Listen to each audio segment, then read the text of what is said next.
Hello friends, welcome to easy notes for you online study channel. आप सबके अपने YouTube channel पे आप सभी का बहुत बहुत स्वागत है।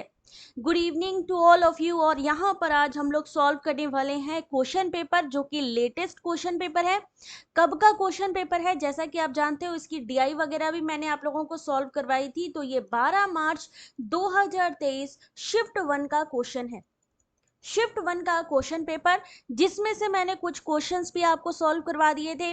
यहां देख सकते हैं 18वां क्वेश्चन था ये। 17-18 क्वेश्चन मैंने सॉल्व करवा दिए थे आपको, और आगे के क्वेश्चंस को हमने सॉल्व करना था। क्वेश्चन नंबर 19 भी हमने सॉल्व किया। आप सबने आई होप कि इसको देखा होगा, वीडियो को अच्छे से समझा होगा कि किस तरीके का पैटर्न आ रहा है, किस तरीके के क्वेश्चंस आ रहे हैं। एक बारी जरा सब लोग थम्स अप कर लीजिए अगर आप लोगों को प्रॉपर विजन आ रहा है कि नहीं आ रहा है, एक बार पता चल जाए। जल्दी से एक बारी बताओ बेटा। जय माता दी रानी, चक्ष, सुधीर, जल्दी से बताओ बेटा सब लोग। मोना प्रेस, प्रॉपर आप लोगों को दिखाई दे रहा है?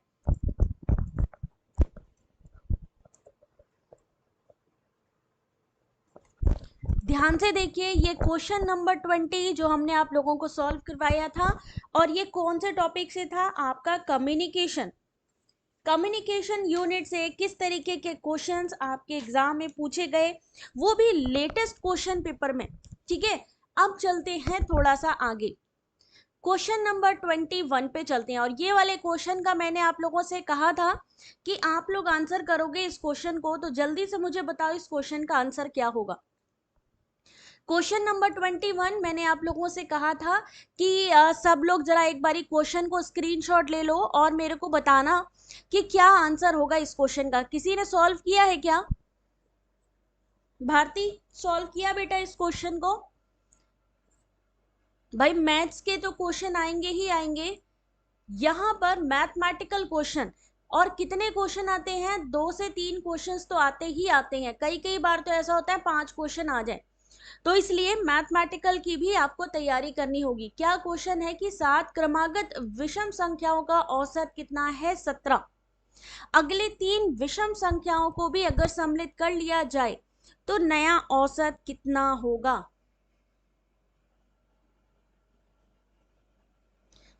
क्या होगा इस क्वेश्चन का आंसर? अशोक, नेट एग्जाम जो जून का होने वाला है बेटा, कभी भी रिलीज हो सकते हैं। अगर पोस्टपोन नहीं हुआ एग्जाम तो मेरे ख्याल से आज रात को आ जाना चाहिए आपका एप्लीकेशन फॉर्म। आज रात एक्सपेक्टेड है, क्योंकि उसके बाद फिर डिले हो जाएगा 1 मई से 1 जून तक। ऐसा नहीं है कि प्रोसीजर ये लोग फिल करेंगे। हाँ बेटा प्रेमजीत, वो भी करवाऊंगी, डोंट वरी। सॉल्व करते चलो। एक तरीके से यहाँ देखो तो यहाँ पर भी औसत दिया है 17, और अगली 3 विषम संख्याओं का भी औसत पूछा गया है। सीधा सीधा हम ये भी कर सकते हैं कि 17 का औसत दिया है और उसमें 3 विषम संख्याओं को जोड़ देंगे तो कितना बनेगा? 20, और यही होगा आपका आंसर। शॉर्टकट विधि निकाल दिया आंसर। ठीक है, शॉर्टकट विधि से हमने निकाल दिया। ऑलरेडी हमारे पास एवरेज दिया हुआ है ऑड नंबर का, और उसके बाद फिर इन्होंने कहा कि अगर हम 3 ऑड नंबर्स को फिर से जोड़ेंगे तो उनका जो नया एवरेज होगा वो कितना होगा। तो 17 का हमें पता है कि हाँ भाई 7 कंसिक्यूटिव ऑड नंबर है। 17 3 प्लस किए गए तो कितना हो गया? 20। इसे कहते हैं शॉर्टकट मेथड। बट अगर हमें सॉल्व करना है प्रॉपर तरीके से, देन क्या करेंगे? हम काउंट करेंगे। कैसे काउंट करेंगे? हमें पता है कि 7 क्रमागत संख्याओं का कितना है औसत? 17। ठीक है, सॉल्व देखो, जैसे भी हमें आंसर निकालना है ध्यान से निकालना है। इसका एवरेज है 7 संख्याओं का 17। अब इसको जोड़ना शुरू करिए। x प्लस 2, कब तक? 7 संख्याओं तक। करते जाइए जरा। Plus x plus 8, x plus 10, x plus 12। ठीक है, कितनी हो गई? 1x, ये 2 3 4 5 6 7। कितने x दिख रहे हैं? 7 दिख रहे हैं। तो 7 को आप लोगों ने ऐसे ही कर देना है। 21 कैसा हुआ? अब इसको टोटल कर लीजिए। कितने x है? 7x है। इक्वल 7x है, और टोटल कितना हुआ, अगर हम टोटल करेंगे 2 4 6 8 10 12 का, तो टोटल हुआ हमारा, जल्दी बताइए जरा टोटल कितना हुआ। और हमारा इन्होंने बोला है कि 17 जो है यहाँ पर औसत है कितनी संख्याओं का, 7। तो यहाँ पर पहले तो ये टोटल कर लीजिए, कितना हुआ 42, 17 × 7 करेंगे तो यहाँ पर कितना हुआ 119। थोड़ा सा और आगे चलते हैं, इतना करने के बाद अब 42 कैसे आया, 2 4 6 8 10 12 टोटल करेंगे। अब क्या करेंगे, इसको सॉल्व कर लेंगे, 7x इक्वल टू 119 माइनस 42, कितना बचा 77। तो x इक्वल टू क्या करेंगे, 7 से डिवाइड कर देंगे, तो हमारा आंसर कितना आ जाएगा 11। मान लीजिए क्योंकि हमारी 7 क्रमागत संख्या है तो हमने ऑलरेडी लिख ली थी, बट उसके आगे हमें टोटल करना है, तो अब हम क्या करेंगे, ध्यान से देखिए, x plus 14, x plus 16, x plus 18, ठीक है, क्योंकि 12 तक तो हमने निकाल ही लिया था, तो इनके आगे का हम जो 3 संख्याएं और जोड़ेंगे। अब क्या करेंगे, ये 11 में इसको जोड़ते जाइए, 11 में इसको जोड़ते जाएंगे तो कितना हो जाएगा 25, 27, 29, टोटल कितना हुआ, इसको ये जो जोड़ेंगे इसमें और किसको जोड़ देंगे, जो टोटल हमारी यहाँ पर संख्या निकली थी 119, तो टोटल हमारा कितना निकलेगा 200, कितना निकलेगा 200। कितनी क्रमागत संख्या हुई, 7 हुई पहले की, 3 बाद में जोड़ी गई 10, निकल आएगा 20। या तो लॉन्ग वाले से करो, 19 कैसे आया, 119 कैसे आया बेटा, 119 आया जब हम यहाँ पे क्या लिखा है कि 7 कितनी है संख्याएं, मान लीजिए 7 है क्रमागत संख्याएं, तो 7 को लिख लीजिए, इंटू कर दीजिए, मल्टीप्लाई 70, तो कितना आंसर आएगा 119 नहीं आएगा।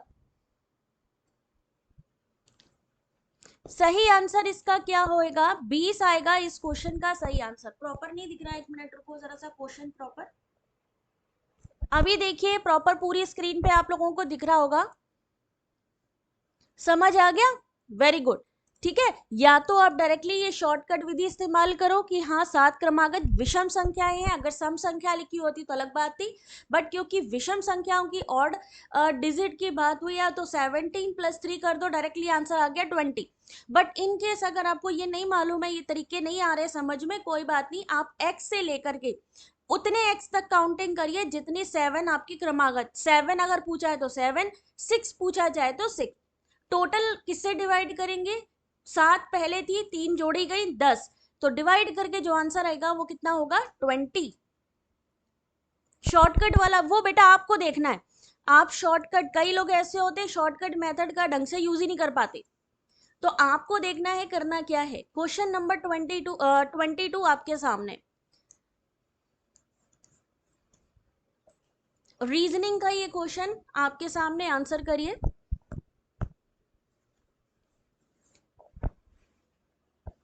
देखते हैं कौन इस क्वेश्चन का सही आंसर निकाल के बताएगा।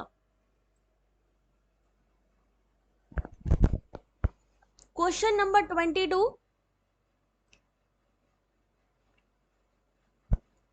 भाई उन्होंने क्या कहा कि 17, मान लीजिए 7 क्रमागत संख्याएं हैं जिनका एवरेज है 17, फिर उन्होंने 3 और क्रमागत संख्याओं को जोड़ा, तो फिर उन्होंने पूछा कि एवरेज क्या होगा, क्योंकि हमें औसत की ही बात की जा रही है, तो 17 और 3 को अगर जोड़ दोगे तब भी आपका 20 आंसर सही होगा। शॉर्टकट ये है इसका, 22 का सही आंसर ऑप्शन नंबर 3। कैसे होगा ये, कैसे होगा, बीच का डिफरेंस आप देखेंगे कि डिफरेंस क्या चल रहा है, ठीक है।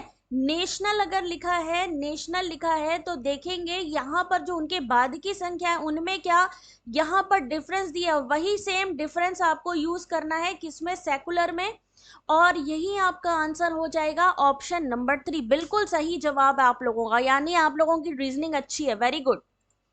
अगला क्वेश्चन, क्वेश्चन नंबर 23।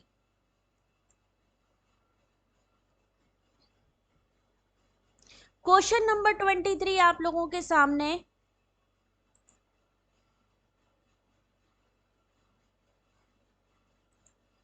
आंसर करिए। A shopkeeper has 90 clocks. Out of these 90 clocks, he sell 40 clock at a gain of 10% and 50 clock at a gain of 20%. If he would have sold all the clock at a uniform gain of 15%, he would have got rupees 40 rupees less. Find the, दिख रहा है ना सबको question, find the cost price of each clock.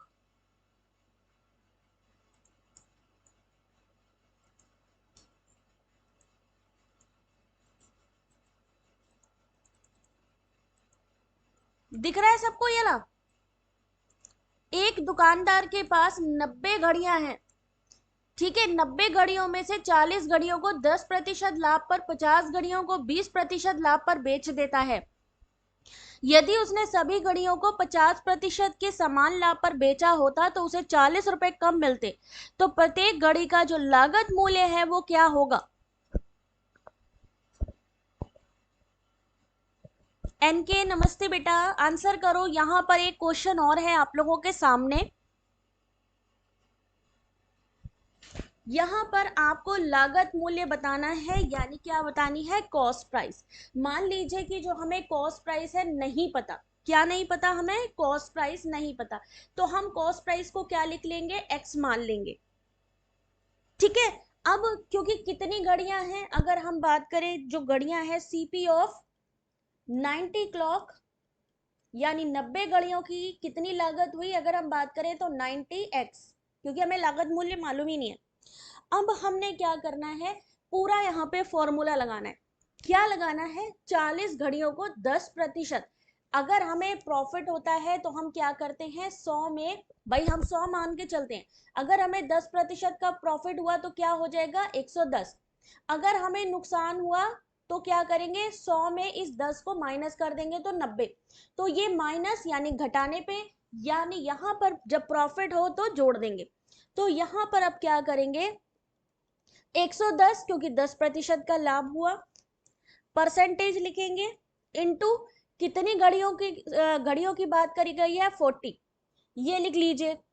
फिर कितना है? 20% का लाभ हुआ, 20% यानी 120% लिख लीजिए। कितनी घड़ियों के ऊपर? 50 घड़ियों के ऊपर, यानी 50x कर लीजिए। अब इन्होंने क्या कहा कि उसने सभी घड़ियां कितने पे बेची? समान लाभ पर बेचा होता, तो यहाँ पे घटा देंगे। अब अभी तक तो इसने खरीदा, लेकिन अब अगर बेचा तो इसको कर देंगे माइनस में, लेकिन बेचने पर भी उसको प्रॉफिट हो रहा है 15% का। कितने उस पे? टोटल 90x, ठीक है, इक्वल टू 40 रुपए कम मिल रहे हैं तो 40 लिख दो। अब इसको सॉल्व करेंगे, इसका जब सॉल्व करेंगे कितना होगा? 44x। इसको सॉल्व करेंगे तो कितना होगा? 60x। सॉरी, यहाँ पे तो माइनस होएगा, तो 115/100 इंटू 90 करोगे तो कितना हो जाएगा? जल्दी बोलो तो। 103.5x इक्वल टू क्या करेंगे? 40, यानी जो रुपए कम मिले। अब फिर से निकाल लीजिए, 0.5x इक्वल टू 40। x की वैल्यू निकालेंगे, क्या हो जाएगा? 5 से डिवाइड करें, क्योंकि 0 पॉइंट है ना, 0.5, तो 80 के करीब आएगा। तो सीपी इज इक्वल टू कितना होएगा? 80 रुपीज। यहां पर 80 आएगा इस क्वेश्चन का सही आंसर। एसवीएम समझ में आ रहा है ये वाला क्वेश्चन? इस तरीके के मैथमेटिकल क्वेश्चन आएंगे, और यहां जो सही आंसर होगा वो होगा ऑप्शन नंबर सी। यहां तक किसको किसको समझ में आ गया? और याद रखिए, ये क्वेश्चन पेपर, ये नया क्वेश्चन पेपर है और कहीं पर भी नहीं कराया जा रहा है। इट मीन्स कि बहुत इंपॉर्टेंट है। अब ये क्वेश्चन नंबर 24 आप लोगों का टास्क है, ठीक है। बीच बीच में मैं कुछ होमवर्क भी दूंगी, तो ये आपका होमवर्क है। इसको आप लोग आंसर मुझे बताओगे नेक्स्ट क्लास में, बट स्क्रीनशॉट लो, अभी बाकी के कुछ क्वेश्चंस बाकी है। इसका स्क्रीनशॉट लो, ये मैथ का क्वेश्चन आप लोग सॉल्व करोगे, चाहे आप लोग बुक से देखिए चाहे आप लोग किसी से पूछ के करिए, लेकिन करना जरूर है। ठीक है, हम चलते हैं क्वेश्चन नंबर 25 पे। चलिए क्वेश्चन नंबर 25 आप लोगों के सामने, यहां एक नंबर दिया है और पूछा गया है कि 39 के बाद क्या आएगा। सॉल्व करिए जरा इस क्वेश्चन को, रीजनिंग का एक क्वेश्चन है आपके सामने।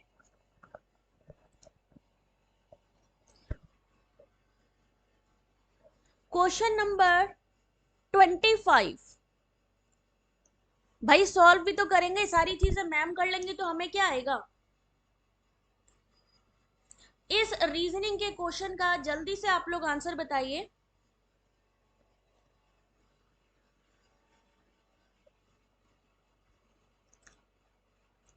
गैप देखा करो सबसे पहले, 3 और 9 के बीच में कितना गैप है, 6 का। 9 और 17 के बीच में कितने का गैप है, 8 का। 17 और 27 के बीच में कितने का गैप है, 10 का। यानी हमारी सीरीज बन रही है, अगर आप लोग ध्यान से देखें, 12। यानी अब जो हमारा दूसरा नंबर होगा वो क्या आएगा, 14। 6, 8, 10, 12, 14। यानी यहां पर जो क्वेश्चन मार्क लिखा है इसमें क्या हो जाएगा, 39 प्लस 14। कितना आंसर हुआ, कितना आंसर हुआ, 53। Very good job. ठीक है, प्लस 14, वेरी गुड निवी। ध्यान से सब लोग देखो, इसी तरीके से क्वेश्चन को सॉल्व करना है। आगे चलते हैं थोड़ा सा, क्वेश्चन नंबर 26। अब आया है फैलेसी का क्वेश्चन।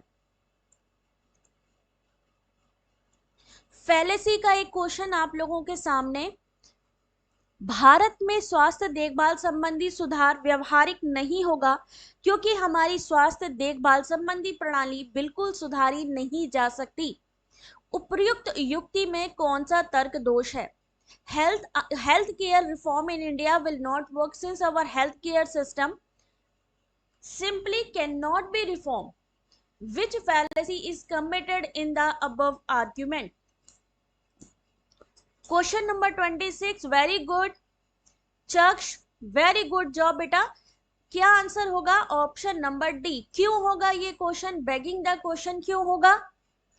जब हमने कोई क्वेश्चन पूछा और उसका आंसर भी खुद ही दे दिया, क्योंकि जहां पर भी क्योंकि लग गया, भारत में स्वास्थ्य देखभाल संबंधी सुधार व्यवहारिक नहीं होगा, हमने एक प्रश्न किया और उसके जवाब भी हमने दिया क्योंकि हमारी स्वास्थ्य देखभाल संबंधी प्रणाली बिल्कुल सुधारी नहीं जा सकती, तो यहां पर क्या हो जाएगा, बैगिंग द क्वेश्चन यानी आत्मश्रय दोष। इसी तरीके के फैलेसी के क्वेश्चन आते हैं। ठीक है, फैलेसी के क्वेश्चन आपने क्या करना है, hasty generalisation, slippery slope, strawman. Strawman क्या होता है, पुतला लगा है, यानी हमें स्ट्रॉमैन का ध्यान से देखो, ये जितनी भी फैलेसी है कहीं ना कहीं एक कीवर्ड ली होती है। पुतला देखा है ना, खेत में खड़ा होता है, स्ट्रॉ, यानी कि हम जो चिड़िया होती है उसको भगाने के लिए क्या लगाते हैं, पुतला लगाते हैं, यानी भ्रम पैदा करते हैं कि वहां कोई आदमी खड़ा है, बट एक्चुअली में खड़ा कोई नहीं होता। फैलेसी का मतलब क्या होता है, भ्रांति, यानी भ्रम फैला रहे हैं आपके अंदर।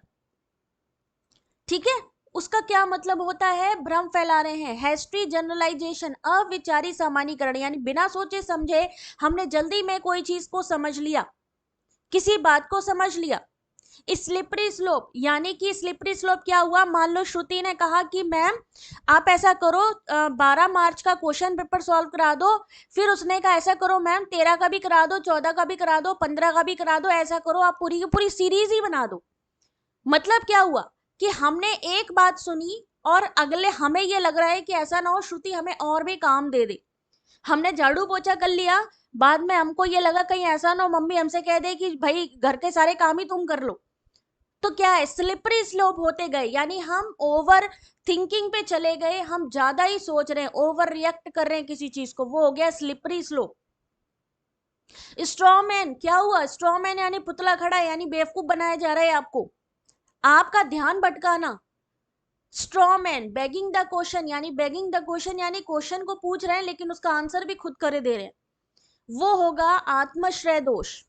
ये अभी श्रुति, अभी मैं जब लॉजिकल रीजनिंग कराऊंगी बेटा, आप लोगों को प्रॉपर इसके बारे में गाइड करूंगी, बट क्योंकि अभी जून में एग्जाम है, टाइम ज्यादा बचा नहीं है, इस वजह से मैंने PYQ भी स्टार्ट कर लिए हैं, क्योंकि जब आप इसको दोबारा देखोगे ना तो आप लोगों को समझ में आएगा कि अच्छा ये चीज थी।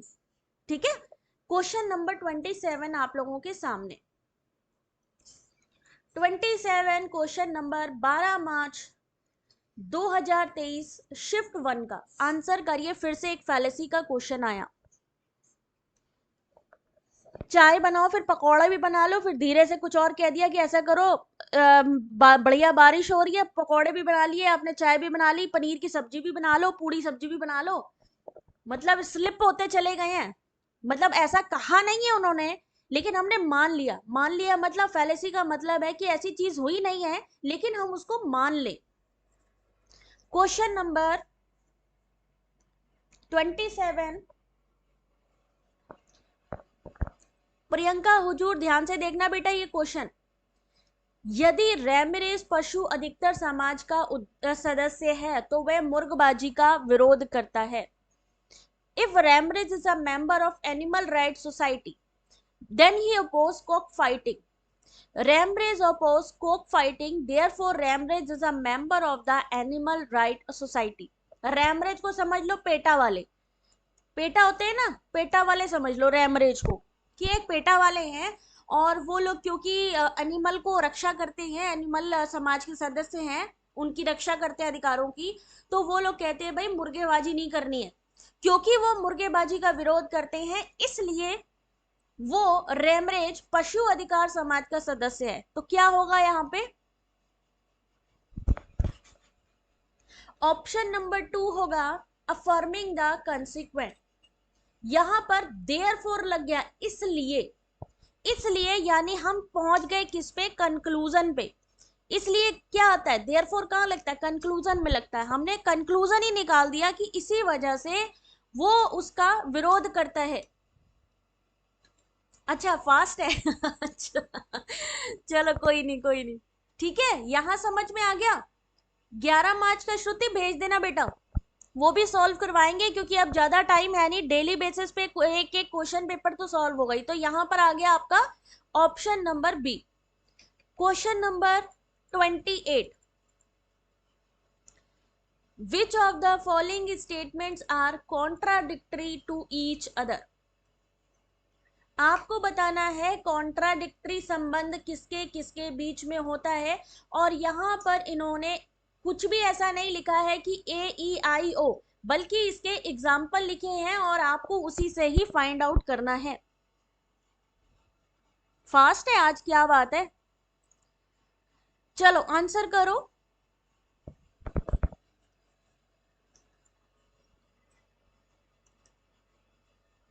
कहीं पर भी अभी सॉल्व ही नहीं कराया जा रहा है, कोई पेपर कोई सॉल्व ही नहीं करा रहा है। मैं देख रही हूं बड़े से बड़े चैनल वाले भी इस समय बैठे हुए हैं, पता नहीं किस चीज का वेट कर रहे हैं। ये देखो मैंने मेल आईडी सेंड कर दी, जिसके पास भी क्वेश्चन पेपर हो मेरे को सेंड कर सकते हैं। चलो अब यहाँ पे कॉन्ट्राडिक्टरी संबंध किसके किसके बीच में है? कौन सा कथन परस्पर व्याघाती है? आपको पता है यहाँ पर क्लासिकल स्क्वायर ऑफ ऑपोजिशन में स्क्वायर बनता है। स्क्वायर ऑफ ऑपोजिशन का मतलब है कि स्क्वायर बनना। अब इसमें व्याघाती की बात करी गई है, व्याघाती की बात करी यहाँ पर यूनिवर्सल पॉजिटिव, ई यूनिवर्सल निगेटिव, आई पर्टिकुलर अफर्मेटिव, आपका ओ अब हो गया पर्टिकुलर निगेटिव।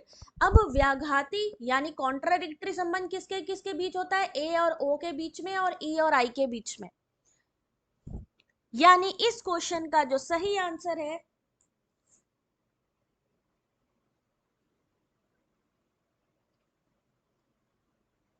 परस्पर व्याघाती। जल्दी से बताएं इस क्वेश्चन का सही आंसर।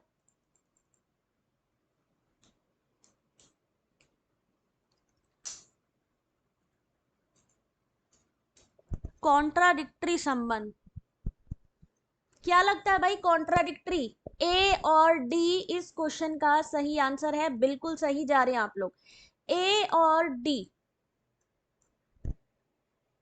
सॉरी ए और डी। क्यों? क्योंकि ये आ गया पर्टिकुलर नेगेटिव में, ये आ गया यूनिवर्सल पॉजिटिव में। ए और ओ का संबंध कैसा होता है? कॉन्ट्राडिक्टरी होता है। Very good job.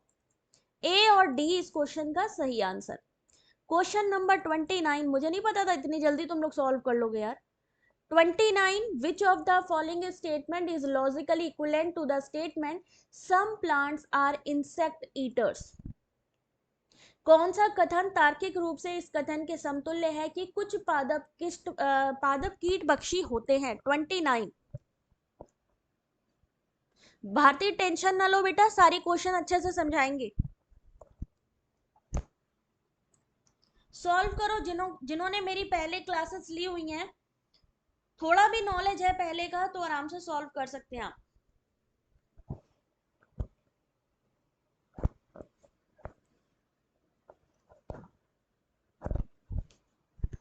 Option number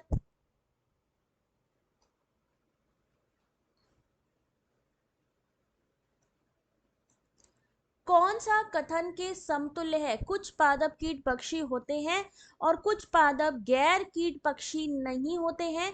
option number सी बिल्कुल सही है आप लोग। जब दोनों ही स्टेटमेंट इक्विवेलेंट की बात करी गई है, समतुल्य की बात करी गई है, some plants are non insect eaters, क्या हो जाएगा आपका? ये सब कॉन्ट्रेरी, यानी ये दोनों एक साथ गलत नहीं हो सकते हैं, ठीक है, एक साथ सही हो सकते हैं। क्वेश्चन नंबर 30, इंडियन लॉजिक से ये आपके सामने क्वेश्चन, और आज मैं ये पेपर कंप्लीट करा दूंगी आप लोगों को। इंडियन लॉजिक, भारतीय शास्त्रीय दर्शन शास्त्र में स्वार्थ यानी स्वयं के लिए और परार्थ दूसरों के लिए निम्नलिखित प्रमाण यानी ज्ञान के कौन से प्रकार हैं या साधन हैं? Question number 30।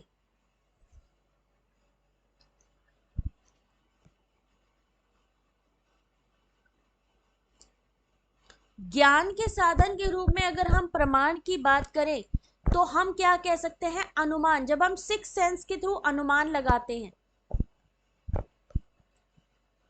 अनुमान लगाना प्रमाण ज्ञान के साधन का कौन सा प्रकार है? तो वो है आपका अनुमान। प्रमाण इंस्ट्रूमेंट ऑफ नॉलेज। अनुमान कितने प्रकार के होते हैं? अनुमान काजल कितने प्रकार के होते बेटा? क्वेश्चन नंबर 31 आपका आ गया है कम्युनिकेशन में सिंक्रोनाइज असिंक्रोनाइज के बीच का डिफरेंस। देखो, मैं आप लोगों को जब थ्योरी क्लास लेती हूँ, मैं यही चीज आपसे कहती हूँ कि टॉपिक हो सकता है सेम हो, पूछा सिंक्रोनाइज असिंक्रोनाइज से जाएगा, या एग्जाम्पल आ जाएंगे, या मैचिंग आ जाएगी, या डिफरेंस आ जाएगा। सेम चीज आप लोग यहां देख रहे हो। तुल्यकालिक अतुल्यकालिक संचार के बीच में कौन सा अंतर है? आराम से बता लोगे इसका।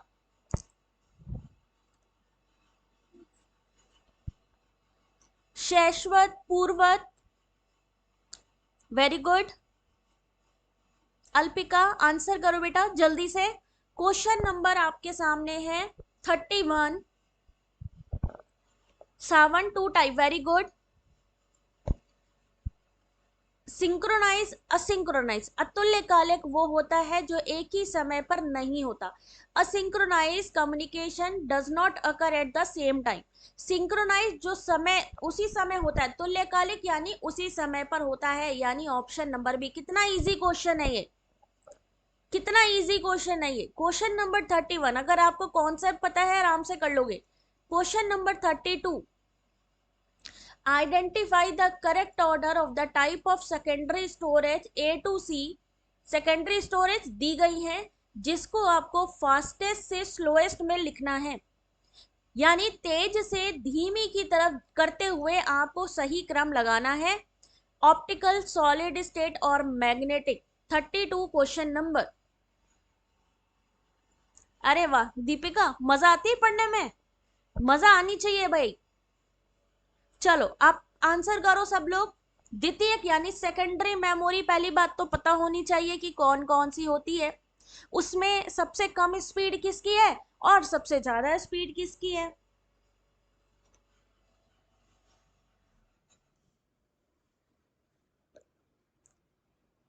यार तुम लोग कहाँ से पढ़ के आ गए हो यार, बिल्कुल सही आंसर कर रहे हो आप लोग हैं। सही आंसर है बी सी ई यानी ऑप्शन नंबर डी, यानी सबसे पहले क्या आएगा? सॉलिड स्टेट, सबसे धीमी गति होती है, सॉरी सबसे तेज गति, फास्टेस्ट टू स्लोएस्ट, यानी फास्टेस्ट ये हो गई। स्लोएस्ट में अगर हम जाएंगे फिर चुंबकीय यानी मैग्नेटिक, और फिर लास्ट में आएगा प्रकाशी यानी ऑप्टिकल, बी सी ए। ठीक है, ऐसे ही सेकेंडरी प्राइमरी मेमोरी से क्वेश्चन पूछे जाते हैं। क्वेश्चन नंबर 33,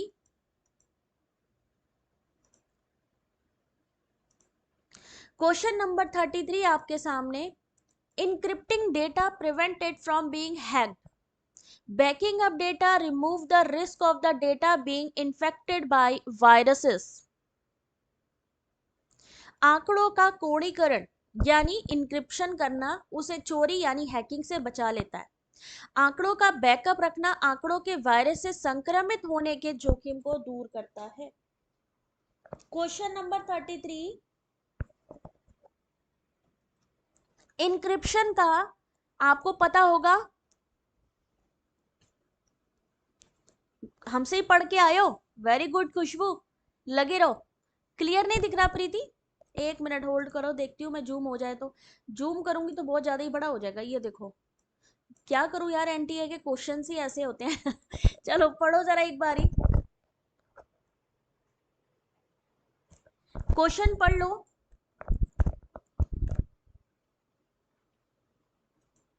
इंक्रिप्शन किसके लिए होता है? पढ़ लोगे तो बस, मैंने क्या कहा, जरूरी नहीं है कि क्वेश्चन जो दिखता है वो टफ ही हो। आंकड़ों का इंक्रिप्शन उसे चोरी हैकिंग से बचाता है, भाई ये तो हो ही नहीं सकता, गलत है। आंकड़ों का बैकअप रखना, अगर हम बैकअप कर रहे हैं तो क्या है कि डेटा हमारा इधर उधर ना हो जाए, खराब ना हो जाए, ना कि वायरस से संक्रमित होने के जोखिम को दूर करता है, ये गलत है। यानी कि ये दोनों ही स्टेटमेंट जो दिए गए हैं वो गलत हैं, दोनों ही गलत है बेटा।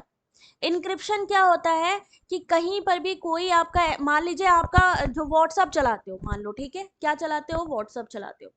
उसमें जो आपके मैसेज होते हैं वो कैसे होते हैं? इनक्रिप्ट होते हैं, यानी कि उसको कोई भी देख नहीं सकता, वो प्राइवेसी लग जाती है वहां पे। प्राइवेसी का मतलब है कि वहां पे आपका कोई भी मैसेज उसे देख नहीं सकता है, कोई उसका इलीगल यूज नहीं कर सकता है ना।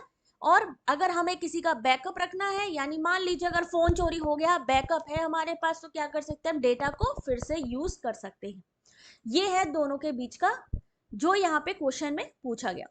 क्वेश्चन नंबर 34, यहां पर रैम के बारे में कौन सी चीज सही है?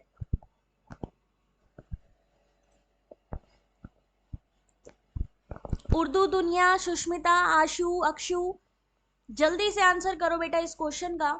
अगला क्वेश्चन आप लोगों के सामने है, और बिना कहे भाई वीडियो को लाइक जरूर कर लेना। करंट अफेयर्स कहाँ रह गए भाई, जल्दी आंसर करो, जल्दी जल्दी।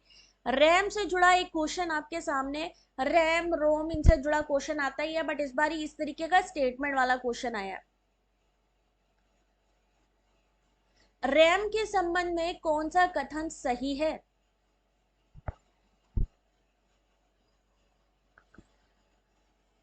मोहनलाल क्या होगा बेटा इस क्वेश्चन का सही आंसर? 5 मार्च, 5 मार्च को कौन सा था? हिंदी का था, हिंदी वाला एक पेपर तो है मेरे पास। हिंदी में देखो इस क्वेश्चन को, जिसके पास जो भी क्वेश्चन पेपर हो, मैंने अभी चैट सेक्शन पे अपना मेल आईडी दिया है, उस पे आप सेंड कर सकते हो, फिर मैं उसका पेपर 1 आप लोग को सॉल्व करवा दूंगी। जय हिंद यदु, आंसर करो बेटा। टाइम रह नहीं गया, 13 से 22 जून का जो टाइम दिया गया है एग्जाम डेट का, एप्लीकेशन फॉर्म आने के बाद तो टाइम ही नहीं मिलेगा। जितना फ्री माइंड होके अभी सीख पाओगे, उतना तो बाद में टाइम ही नहीं मिलना। इस क्वेश्चन का सही आंसर है ऑप्शन नंबर सी, केवल सी। रैम स्थिर और गतिक हो सकता है, गैर स्थायी है रैम। रैम का अन्य भंडारण की अपेक्षा अभिगम समय मंद होता है। रैम बीआईओएस को धारण करता है, बी बायोस को कौन धारण करता है? रोम करता है, ये तो स्टेटमेंट ही गलत हो जाता है ना इनका। तो सोच समझ के आंसर करो, सही आंसर ऑप्शन नंबर सी।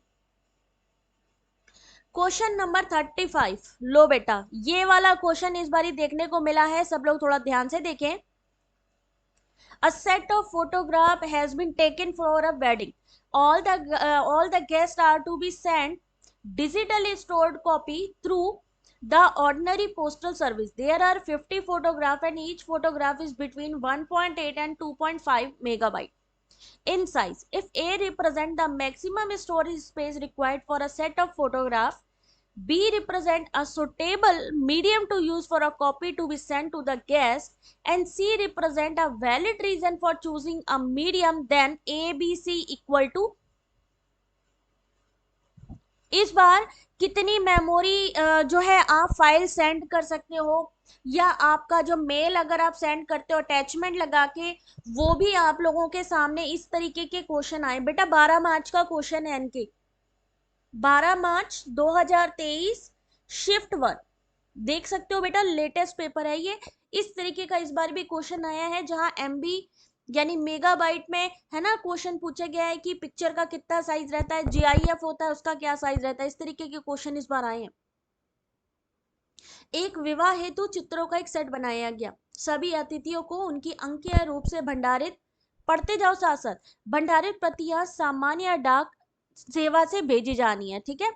50 चित्र हैं, जो विवाह में 50 चित्र लिए गए, और प्रत्येक चित्र का जो आकार है 1.8 वो और 2.5 मेगाबाइट के बीच में है। यदि चित्रों के एक सेट के लिए अपेक्षित अधिकतम भंडारण स्थान ए है, अतिथियों को भेजे जाने वाली प्रतियों के लिए जो उपयुक्त माध्यम बी है, और सी उक्त माध्यम के चयन का वैध कारण है, तो A B C equal to कितना होगा। 5 मार्च को भी आया था ये वाला क्वेश्चन, क्या बात है।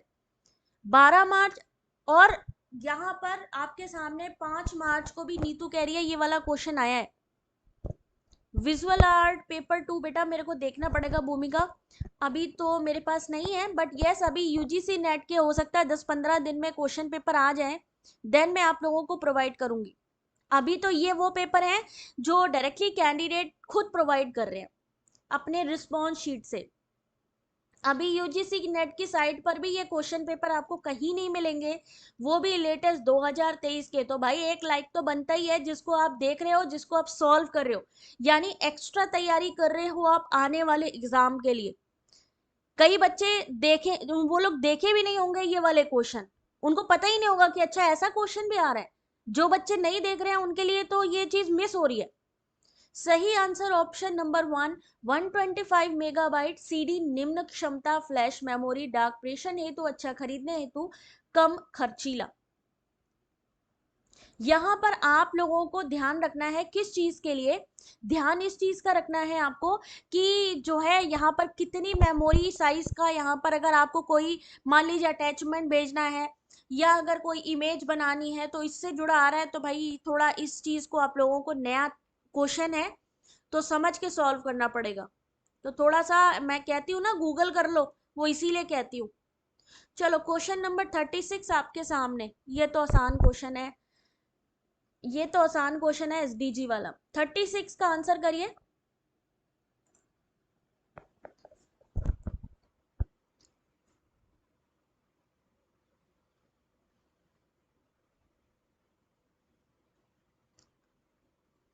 भाई अभी इन्होंने ये पूछ लिया कि चलिए वेडिंग में वहां पर पिक्चर का ये है, और मान लीजिए उन्होंने कहा ठीक है भाई आपने एक मेल भेजनी है, उसमें आपको जो पिक्चर की साइज लगानी है वो कितनी लगानी है, तो इसके लिए तो भाई सबको थोड़ा बहुत तो देखना पड़ेगा ही गूगल को, क्योंकि ये तो किसी बुक में भी नहीं है। आप लोग कहते हो ना लेटेस्ट पैटर्न, तो ये कहीं नहीं है। अभी ये मैं सबको पीडीएफ दूंगी, डोंट वरी, पर उसको ही मिलेगा जो जल्दी से पीडीएफ को पढ़ेगा और लाइक और शेयर करेगा वीडियो को। अगर सब्सक्राइब नहीं किया तो सब्सक्राइब कर लो।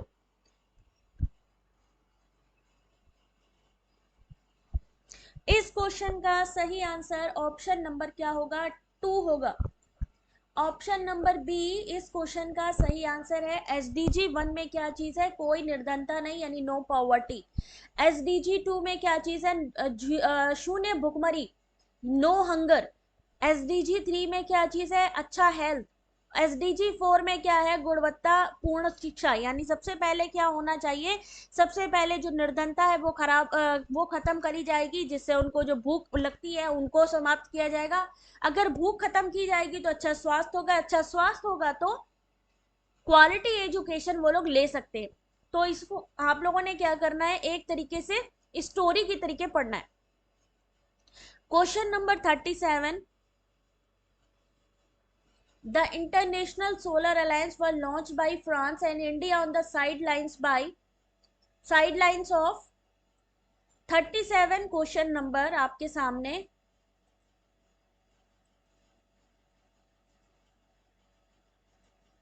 द इंटरनेशनल सोलर अलायंस यानी अंतरराष्ट्रीय सौर संधि को भारत और फ्रांस के द्वारा किसकी पार्श्व रेखा में प्रारंभ किया गया था? यानी अब आपको एक काम और करना है कि जितने भी कॉप सम्मेलन हुए हैं, जितने भी कॉप हुए हैं उनको आपको ध्यान से पढ़ना है। आप लोग कहते हो ना कि मैम क्या पढ़ें क्या नहीं, क्या आएगा एग्जाम में, तो यहाँ पर जैसे आप देख सकते हो कॉप के बारे में पूछा है, तो नेक्स्ट जून वाले एग्जाम में पॉसिबल ही नहीं है कि यहाँ से क्वेश्चन ना आए, 100% दोबारा रिपीट किया जाएगा। मे बी अभी इस तरीके से पूछा है, नेक्स्ट हो सकता है मैचिंग में पूछ लिया जाए कि कॉप 23, 24, 25 ये किससे संबंधित है। समझा रहे हैं तो पेपर इजी लग रहा है अच्छा, चलो कोई नहीं, अच्छे से सब समझ में आएगा। प्रीति आप ही ने भेजा था ना ये वाला क्वेश्चन पेपर? सही आंसर है ऑप्शन नंबर 4, कॉप 21। कॉप 21 इस क्वेश्चन का सही आंसर है। अब कॉप 23 किससे संबंधित है? 24, 25 ये कौन पढ़ेगा, कौन इसके नोट्स बनाएगा? एक बारी थम्स अप करना, देखे कितने लोग सो रहे हैं और कितने लोग जाग रहे हैं। जरा एक बारी हैंड्स अप करो अपने अपने। कॉप 21 2016 में, वेरी गुड एनके। ये देखिए एनके का कमेंट तो मेरे को लग रहा है मेरे को पिन करना ही पड़ेगा, क्योंकि इतनी अच्छी इंफॉर्मेशन दे रहा है एनके, बहुत बढ़िया। ऐसे ही मैं एक्सपेक्ट करती हूँ आप लोगों से भी। 2015 united nation climate change conference COP 21, बहुत बढ़िया पूरी डिटेल दी है उसने। ऐसे ही आप लोगों को भी जो भी पता है, ठीक है, पेपर टू एजुकेशन, यस बेटा मेरे को टाइम मिलेगा मैं वो भी कराती हूँ, ठीक है। समझ आ रही है ना कैसे क्या काम करना है? हमें वो नहीं काम करना कि यार गधों के तरीके सुबह से शाम लगे हैं, पता चला तैयारी करके गए और तैयारी करने के बाद में एग्जाम देने पहुंचे तो पता चले जी जनाब हमने जो पेपर पढ़ा है वो तो आया ही नहीं एग्जाम में, जो सिलेबस पढ़ा है। ये नहीं होना चाहिए। कौन सी गैस जैव गैस यानी बायोगैस में सबसे ज्यादा पाई जाती है? अरे भाई ये तो सबको पता है। बायोगैस में सबसे ज्यादा क्या पाया जाता है? सब एक्टिव है, सबको जेआरएफ मतलब डॉक्टर सब लगवा के मानोगे। इंदर, कुलजिंदर, श्रुति, शंभू, देवराम, बहुत बढ़िया। प्रियंका, डॉक्टर प्रियंका मौर्य लगवाना है।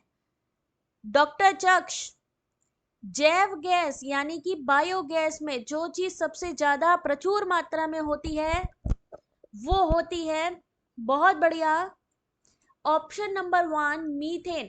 अच्छा मान लीजिए अब इनने ये वाला क्वेश्चन दे दिया, ठीक है मैडम आएंगे, आएगा कि नहीं आएगा, चलो मान लेते हैं आता है कि नहीं आता। मान लीजिए एक तरफ इन्होंने CH4 लिखा और उसके सामने लिखा कि बताइए इनमें से ये जो CH4 है ये किसके लिए लिखा जाता है।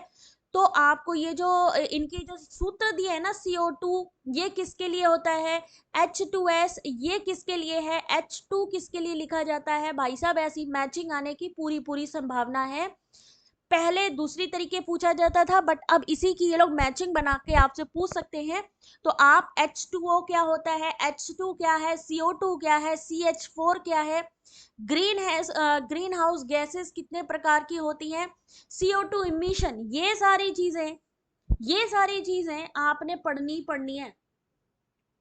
स्कॉलरशिप लेना है, वाह भाई वाह, इनके स्कॉलरशिप मिल जाए भैया, थोड़ी दान दक्षिणा इधर भी कर दियो फिर तो चलो पूरे मतलब फोकस है किधर क्या लेना है हमें। चलो क्वेश्चन नंबर 39, चलो भाई, toxic metal of MsW, MsW से क्वेश्चन एंड उसका source. Ram Ram relaxing music. Thank you Shikha. सब लोग आराम से पढ़ते चलो। आप लोग अभी देखो कितने लोग हैं इस समय, कितने लोग एक्टिव है मालूम है कुल, है ना? कितने लोग एक्टिव हैं, और जो लोग एक्टिव हैं मेरे को नहीं लगता कि यार वो कहीं से भी पीछे रहेंगे, क्योंकि वो देख चुके हैं कि 2023 में कैसा क्वेश्चन आ रहा है। देखो फोकस्ड है यहाँ पे भाई साहब, क्या बात है। चक्ष सबसे पहले आंसर कर रही है। क्वेश्चन नंबर 49 कहां से आ गया अभी? 49 पे आ गए क्या अपन? चक्ष 39 है यार। 39 है, गड़बड़ा मत दियो वहां पे एग्जाम में भी। 39 सही आंसर ऑप्शन नंबर 1, यानी आर्सेनिक किससे संबंधित है? कास्ट परिरक्षक। सीसा आपका पेंट हो गया। पारा किसमें आपका पाया जाएगा? प्रदीप्तिशील लैंप्स में। जस्ता यानी जिंक आपका रबर उत्पाद। इस क्वेश्चन का सही आंसर ऑप्शन नंबर 1।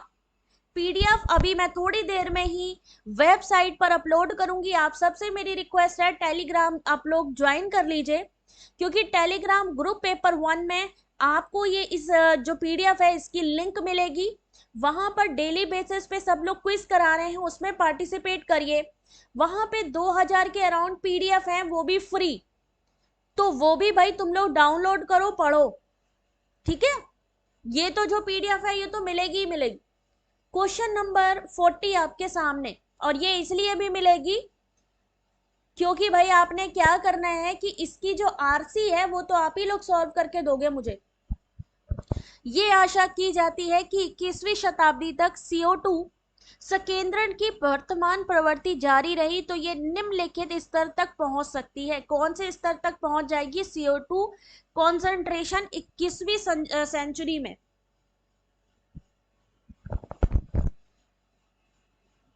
क्वेश्चन को पूरा देखना चाहे तो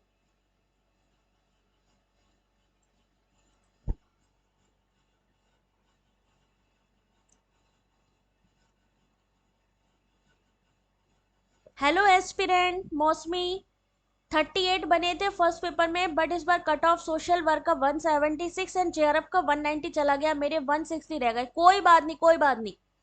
सब लोग अच्छे से आप लोग करोगे ना तो कहीं पर भी ऐसा नहीं है कि तुम लोग कर नहीं पाओगे, डेफिनेटली कर पाओगे बेटा। चक्ष पीपीएम का फुल फॉर्म बच्चे मेरे को जल्दी से बताना, पीपीएम का फुल फॉर्म कौन बताएगा? चलो इसका फुल फॉर्म मैं पूछती हूँ आपसे।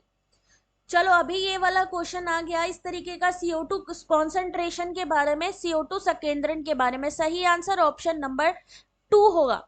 बट अगर पीपीएम का फुल फॉर्म पूछ लेंगे हुजूर तो आंसर क्या करोगे बेटा? जशोबंता मैंने अपना मेल आईडी दिया है बेटा, उस पे आप लोग भेज सकते हो। मैं एक बार फिर से दे देती हूँ आप लोगों को, क्योंकि ये वाले क्वेश्चन आप यकीन नहीं मानेंगे मेरे को पहले खुद सॉल्व करने पड़ते हैं।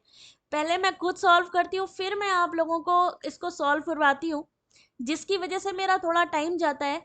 तो इसलिए तुम लोग पहले ही भेज दो तो एटलीस्ट मैं करवा दूं आप लोगों को। ये रही मेरी मेल आईडी जिस पे आप लोग भेज सकते हो। हेलो राजिया। Parts per million, very good job. Parts per million, भाई अपने अपने एंड्रॉइड को हिला लो। क्या फायदा है कि अगर हम एंड्रॉइड को हिलाए ना। कोई बात नहीं अल्पिका, इस बार ही हो जाएगा, कोई क्लास छोड़ना मत, ना थ्योरी की ना PYQ की, डोंट वरी, सब आराम से हो जाएगा। ठीक है, 600 ppm, क्योंकि यहां से क्वेश्चन दोबारा ये लोग पूछ सकते हैं। UGC care, which of the following university has been designated as a UGC care university for the eastern region of the country, यानी किस विश्वविद्यालय को देश के पूर्वी क्षेत्र के लिए यूजीसी CARE यानी यूजीसी केयर विश्वविद्यालय के रूप में माना गया?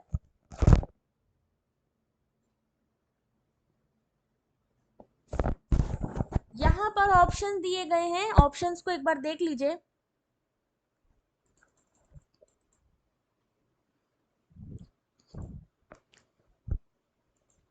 क्वेश्चन नंबर कौन सा है? 41। Very good. Parts per million the best way to express a substance. Very good job. यहाँ पर सबसे अच्छी बात आप लोगों की यही है कि जो आप लोग खुद भी जो एक्सप्लेनेशन देते हो ना, मतलब माइंड ब्लोइंग. इससे समझ में आता है कि आप लोग कितने एक्टिव हो. क्या होगा इस क्वेश्चन का सही answer? Option number 4, Tezpur Assam. Eastern, अगर हम बात करें ईस्टर्न यहाँ पे रीजन की, है ना, ईस्टर्न रीजन यानी पूर्वी क्षेत्र के लिए, तो तेजपुर यूनिवर्सिटी है असम की. अभी ईस्टर्न पूछा है, अगर वेस्टर्न पूछ लिया अगली बार तो, नॉर्दर्न पूछ लिया तो UGC care general east zone Tezpur. अगर एनके यहाँ पे ईस्ट की जगह वेस्ट पूछ लिया या नॉर्थ पूछ लिया या साउथ पूछ लिया, तो हमें वो भी याद रखना है कि यूजीसी केयर के अंतर्गत उनमें से कौन कौन सी आती है. ठीक है. Question number 42. In NITI Aayog a policy think tank of GOI. अच्छा, अगर मान लो यहाँ पे जीओआई का फुल फॉर्म पूछ लिया तो क्या करेंगे? जीओआई का क्या मतलब होता है भाई?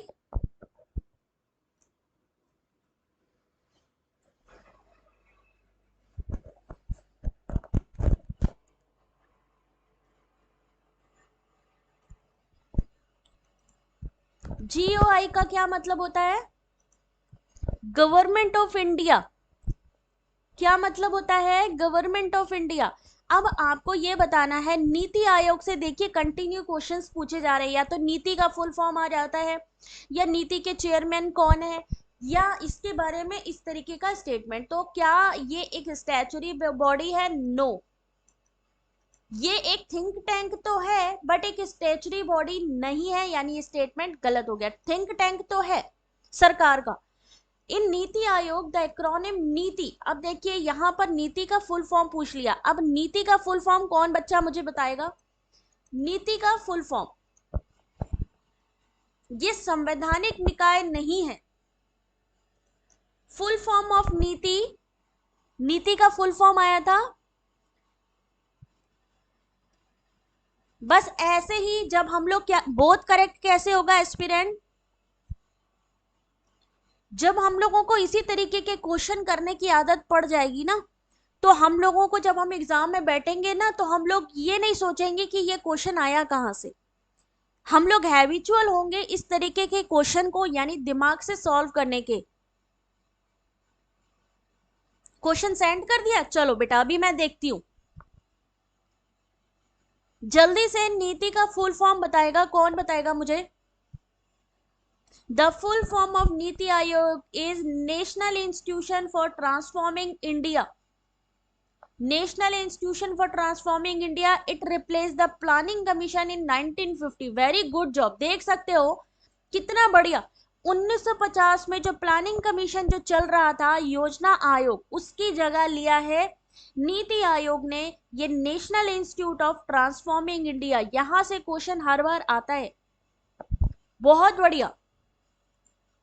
अगला, यानी ये दोनों ही जो स्टेटमेंट दिए गए हैं वो गलत है, इनको सुधार करके आपको याद रखना है. अगला क्वेश्चन आपके सामने, क्वेश्चन नंबर कौन सा है भाई? देख सकते हो लेंथ क्वेश्चन की, एग्जैक्ट क्वेश्चन है ये. Question number 43. Which of the following are considered as problem of higher education in India?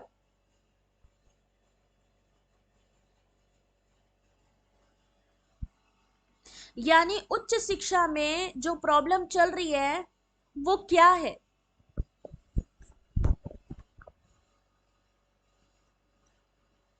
Hindi में देखो, इंग्लिश में पढ़ लिया सबने, हिंदी में देख लो जरा. किन किन को भारत में उच्च शिक्षा की समस्याएं माना जाता है? Question number 43. चक्ष ने पढ़ लिया है 43. बी कैसे हुआ? Option number 4.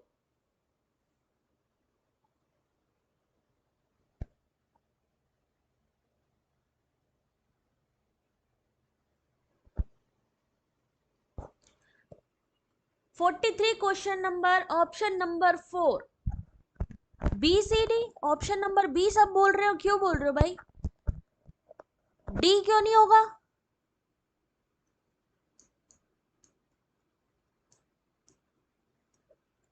आप सबने बी क्यों बोला?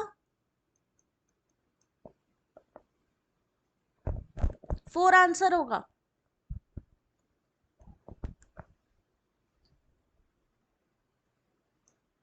ध्यान से क्वेश्चन को पढ़ोगे तो आराम से समझ में आएगा। इस क्वेश्चन का सही आंसर, हेलो कबीर, ध्यान से देखना बेटा, 12 मार्च का ये जो question paper UGC net paper 1 जो मैं सॉल्व करवा रही हूं बेटा, यहां पर जिन्होंने बी आंसर दिया है वो बिल्कुल सही है, बी सी डी, यानी विश्वविद्यालय व्यवस्था में गुणवत्तापूर्ण अनुदेशन का अभाव है, अवसंरचनागत सुविधाओं के विस्तार की आवश्यकता है, अनुदेशन हेतु यानी इंस्ट्रक्शन हेतु क्षेत्रीय भाषाओं के प्रयोग में अभी लंबा समय लग सकता है। विदेशी विश्वविद्यालय यहाँ पे ज्यादा है ही कहाँ पे? एक ऐसे मान लिया तुम लोगों ने, यहाँ कौन सी अभी फॉरेन यूनिवर्सिटीज आ रही हैं बट अभी वर्चस्व नहीं है उनका। बी होगा, कंफ्यूज हो गए, कंफ्यूज, मैंने क्या बोला था, कंफ्यूज तो बिल्कुल भी मत होना। कहीं पर भी अगर एनटीए का भी अगर आपको लगता है कि नहीं भाई हमारा ये आंसर सही है, तो एनटीए को कंफ्यूज करो ना। The university of Nalanda was a, question number 44, Nalanda विश्वविद्यालय निम्नलिखित में से क्या था?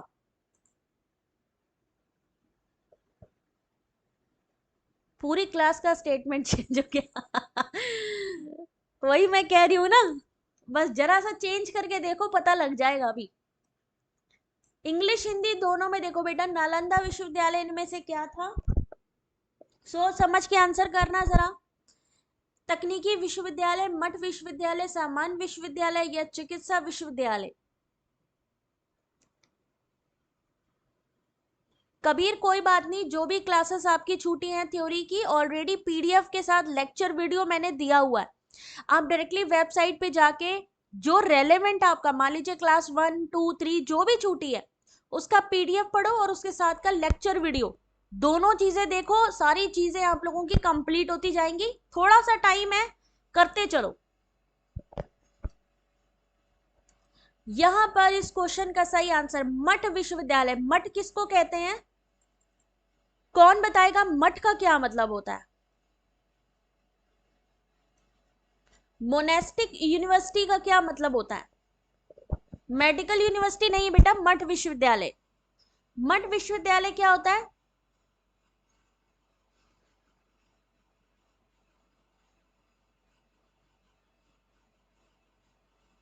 नमस्ते ज्योति।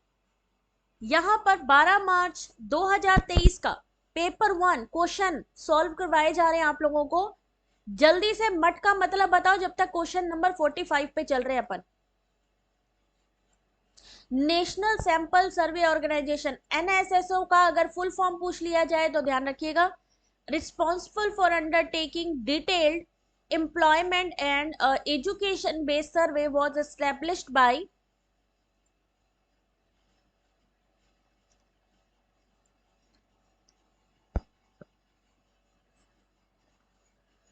इंग्लिश में प्रॉपर दिखा रहे हैं बेटा आप लोगों को, ये देखिए, national sample survey organisation responsible for undertaking detailed employment and education based survey was establish by. बेटा यहाँ पे ये जो आपको क्वेश्चन पेपर दिखाई दे रहे हैं ये कंप्यूटर बेस्ड एग्जाम था, ठीक है? तो ये जितने भी हैं ये इमेज के रूप में है, और इमेज इस तरीके की एनटीए की है कि जो क्वेश्चन पेपर में इतना ज्यादा ये लोग स्पेस ले रहे हैं कि दिखा पाना प्रॉपर मेरे लिए बहुत मुश्किल है, इसलिए मैं थोड़ा सा जूम करके दिखा रही हूं आप लोगों को। बाकी तो पीडीएफ दे दूंगी, आराम से आप लोग इसको देख लेना। सर्वेक्षण आधारित रोजगार शिक्षा के बारे में विस्तृत सर्वेक्षण के लिए उत्तरदायी राष्ट्रीय प्रतिदर्श सर्वेक्षण संगठन की निम्नलिखित में से किसके द्वारा स्थापना की गई थी?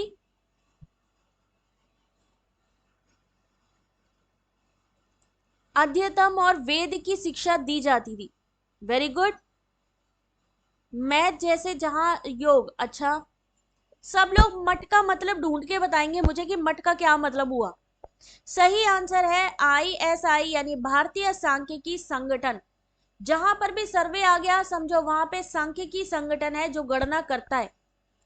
ठीक है, अब यहां पर ये जितने क्वेश्चन थे, कितने क्वेश्चन मैंने आपको सॉल्व करवा दिया, 45 क्वेश्चंस। ठीक है, उस दिन आपको कराए थे कुछ क्वेश्चन, बाकी के क्वेश्चन आज कराए हैं। बट ये जो DI के क्वेश्चन आप लोग देख रहे हैं ना, ये कौन सॉल्व करेगा, जरा एक बारी अपने अपने हैंड्स अप करना और जरा सा ये बताना कितने लोग इस वीडियो को भी शेयर करेंगे। कितने लोग ज्यादा से ज्यादा, जो भी आपके फ्रेंड्स UGC नेट की तैयारी कर रहे हैं, कितने लोग सब्सक्राइब कराएंगे, कहेंगे भाई फ्री चैनल है, आराम से इसको आप लोग ज्वाइन कर सकते हो। जो मेंबर बनना चाहते हैं चैनल के वो मेंबर भी बन सकते हैं मेंबरशिप लेके। और वीडियो को लाइक तो करना ही करना है, टेलीग्राम ज्वाइन करना ही है। अभी मैं लिंक भी शेयर कर देती हूँ। 45 क्वेश्चंस कंप्लीट। कितने लोग हैं जो शेयर करेंगे और अपने फ्रेंड्स को जोड़ेंगे ज्यादा से ज्यादा? सब सॉल्व करेंगे और आप लोग सॉल्व करने के बाद में टेलीग्राम पे मेरे को आंसर, या फिर इसी वीडियो के डिस्क्रिप्शन पे, इन केस आपको लगता है कि नहीं भाई वहां नहीं मैं सेंड कर पा रहा हूं, कोई बात नहीं, इसी वीडियो के आप क्या करेंगे, कमेंट सेक्शन पे कमेंट करेंगे। शेयर कर दो ज्यादा से ज्यादा, सब लोगों तक ये पहुंचे, क्योंकि ये बहुत इंपॉर्टेंट क्लास है आने वाले एग्जाम के लिए भी। और अब जरा एक बारी बता दो, हिंदी इंग्लिश के लिए पहले ही बेटा मीडियम आप लोगों से पूछा जाएगा। हिंदी सेलेक्ट करोगे तो आपको हिंदी और इंग्लिश दोनों में मिलेगा। अगर इंग्लिश सेलेक्ट करते हो मीडियम तो क्या होगा, आपको सिर्फ इंग्लिश में ही पेपर दिखाई देगा। तो अगर आप चाहते हो दोनों पेपर देखना तो आपको हिंदी सेलेक्ट करना है। ये लीजिए मैंने टेलीग्राम लिंक आप लोगों को शेयर कर दी है, सब लोग इसको ज्वाइन कर लो। ठीक है, टेलीग्राम लिंक सेंड कर दिया। अब जाने से पहले सबने, अरे वाह पहले ही दे दिए सबने, पहले स्टार आने शुरू हो गए, थैंक यू बेटा। बिल्कुल फायदा होता है हिंदी करने में, हिंदी करने इंग्लिश करने में मेन इंपॉर्टेंट ये रहता है जिसमें आप लोगों को अच्छे से समझ में आ जाए क्वेश्चन। हिंदी इंग्लिश दोनों में पढ़ के देख सकते हो। अगर आप इंग्लिश में एक्सपर्ट हो तो इंग्लिश मीडियम चुनो, हिंदी में हो तो देख सकते हो हिंदी इंग्लिश दोनों ही ले लो। आशु थैंक यू बेटा। चलो अब मिलेंगे fallacy Indian logic, logical reasoning की क्लास में हम लोग देखेंगे। और अभी मैं चलती हूँ भाई, ठीक है, बाकी आपको जल्दी ही मिलूंगी नेक्स्ट क्लास में। तब तक के लिए अपना ध्यान रखें, take care, God bless you.